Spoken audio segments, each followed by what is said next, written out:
Hey guys, it's Casey. Welcome back to the channel. It's been a while. The channel update has not been posted yet, but I got a lot of things planned for this channel. But this is the Halloween special, and for the Halloween special this year, I didn't want to do a video game again. I wanted to do a video showing my Michael Myers mask collection, and I would like to start with the first one.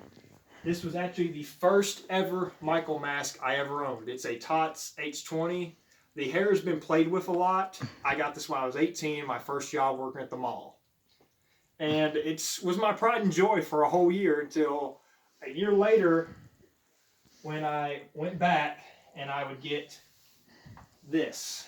This started out as the Hospital H2 mask because at the time, Trick or Treat Studios didn't have the license for Halloween 78. And yeah, I've played with the hair a bit, tried to do the best I could. I'm still in the process of putting some foam pads in it.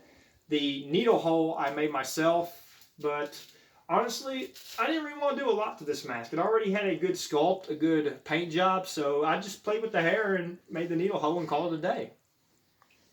The next one I got would be a few years later, would be the NMR Studios Michael mask I have. It needs a lot of more work done. The hair's gotten frizzy over the few years, but this was a Kurt conversion that would be turned to a Michael mask. This latex is very thick, and unfortunately, by the time I was 21, my head got too big for this, and I was devastated because for a while this was my go-to Michael mask. Honestly, I still love this thing, and I still am hypnotized just by looking at it sometimes, just because of how great the light will catch it. So, a lot of you remember that before Trick or Treat Studios, Night Owl, or any of the other guys were in the competition, Dompo Studios wouldn't do the Michael mask. This still has its original tag, and believe it or not, these were actually the same price as the Trick or Treat Studios mask, $70. And it was in pretty good condition, considering how it looks right now. The hair would obviously be the messiest thing on it, but it was the one in the best condition I could find, and for the price I got, I really can't complain. I bought it off of a seller on Facebook. I do not remember his name, but it's kind of the holy grail in my collection because it is a Dompo Studios mask. I think it's an '08 or no, it's an '06. It's an '06, I'm sorry. It's an '06. So the next one will soon no longer be in my collection. It's a Ben Tramer mask, and you can tell because of the paint job, it still has some of that blue I gotta touch up. I will send this and we'll be soon sending this to a buddy of mine named Chuck Medley. Honestly, I hate to see it go, but it doesn't really fit me as well as I would have liked it to, so I figured since Chuck is a big fan of the original mask, he'll love this, and it can fit him better than it would me. God, that is a good paint job. There are 3 of these masks in my collection that came from one seller on eBay. The very first one I'm going to show you is my H6, and this is a beautiful paint job. It reminds me a lot of the one you'll see in the opening scene of H2O Howling 20 years later. They would first use from Nurse Chamberlain's death a leftover from H6, but they decided to differentiate themselves from the Curse of Michael Myers. They did a whole mask redesign. In fact, they did 3. One was CGI, and we all know where that curse image lies on the internet.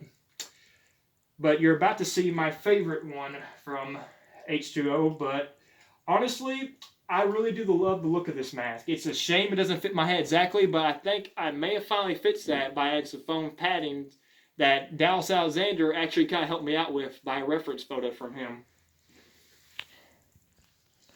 The next is probably my favorite of the H2O mask. I know not everybody loves this mask, but this video of the unboxing was one of my first ever mask videos. And honestly, when I got this thing, I felt like a kid in a candy store.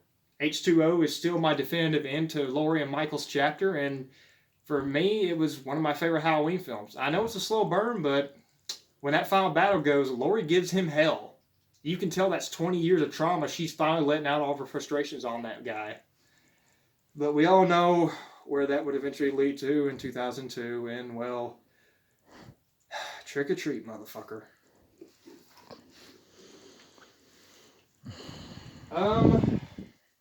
Here's a real good one. This is actually not supposed to be an H4.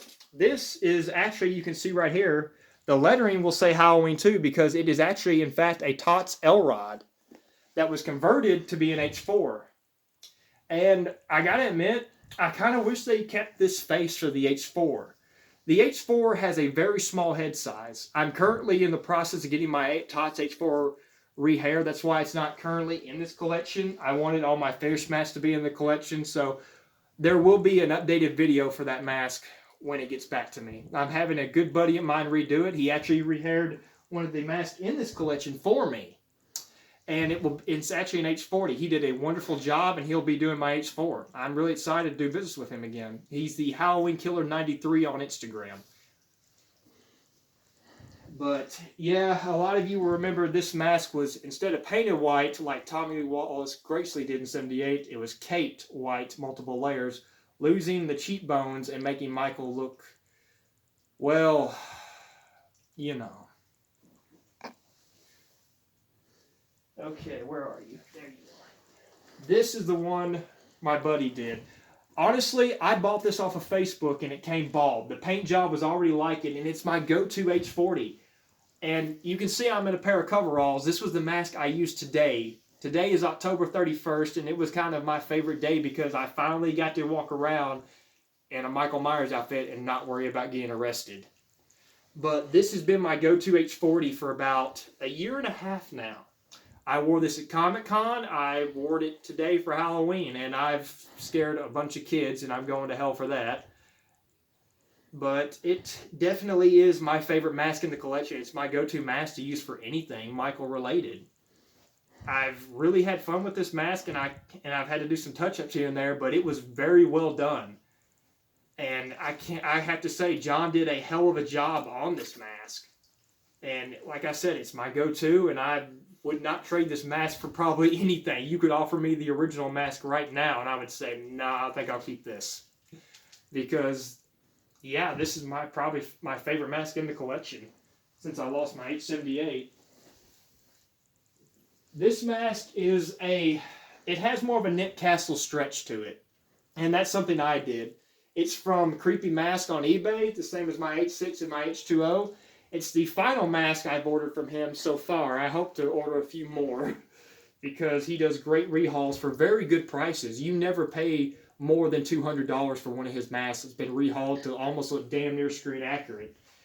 I have to admit, this is a little bit more white than the actual mask, but it still has a pretty good rehaul done to it. You can still see a bit of a grime in this mask and like dirt. Like it has been sitting in collecting dust and God knows what else in the evidence locker. I still find it hard to believe that the Attorney General let two podcasters borrow this mask, but regardless, it's still a damn good mask. And the fit is pretty good, even before I put the foam padding in. It's a pretty good rehaul for the price. I guess this is the second to last one. This is another H40 I've been working on myself. I call him, nicknamed the Moldy Boy, because that's kind of what my goal was when I was working with this mask. Give it some of that H78 hair with that little curl right there and kind of make it look like it has a bunch of mold on it. And if you could feel the texture, you'd see why. It feels like there is some mold and foreign objects stuck to this mask just because of the wet and grime it's been collecting over the last couple of years. But honestly, if I'm about to shoot something while I'm about to get beat up or just get thrown around, this is probably the mask I grab because it's just a mask I bought and decided to just screw around with over the years.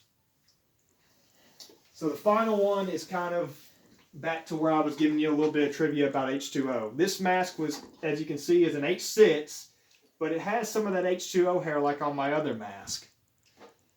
It's something I bought from a seller who's actually not really a big doing too well in the Michael Myers mask community. He's been called a scammer lately, so I will not mention his name. I don't want to cause him any trouble.